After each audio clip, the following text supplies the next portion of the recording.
केजरीवाल सरकार ने इस कंपनी को भेजा नोटिस, कहा लौटा दो हमारे 500 करोड़। ऐसी क्या हो गई चूक?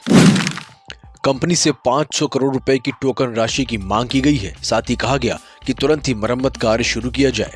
पीडब्ल्यूडी ने प्रगति मैदान सुरंग परियोजना में कथित गंभीर खामियों को लेकर एल&टी कंपनी को नोटिस जारी किया है। दिल्ली सरकार के लोक निर्माण विभाग यानी कि पीडब्ल्यूडी ने प्रगति मैदान सुरंग परियोजना में कथित गंभीर खामियों को लेकर एल&टी कंपनी को नोटिस जारी किया है। कंपनी से 500 करोड़ रुपए की टोकन राशि की मांग की गई है।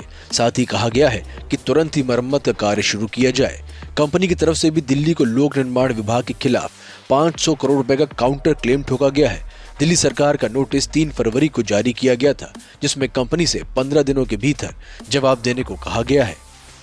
प्रधानमंत्री नरेंद्र मोदी ने 19 जून 2022 को Pragati Maidan integrated transit corridor परियोजना के हिस्से के रूप में 1.3 किलोमीटर लंबी सुरंग और 5 अंडरपास का उद्घाटन किया था, जिसका उद्देश्य शहर के पूर्वी हिस्सों और मध्य हिस्से के बीच कनेक्टिविटी को आसान बनाना था। इस परियोजना से नोएडा और गाजियाबाद जाने वाले लोगों को भी फायदा होना था। पिछले साल दिल्ली बाढ़ के दौरान जल भराव के कारण सुरंग को कई बार बंद किया गया था। परियोजना में कई कमजोरियां।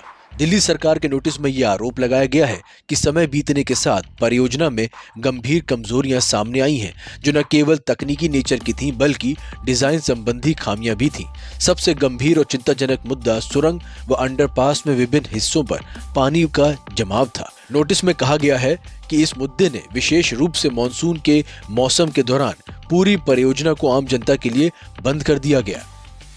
प्रोजेक्ट का उद्देश्य हुआ सफल।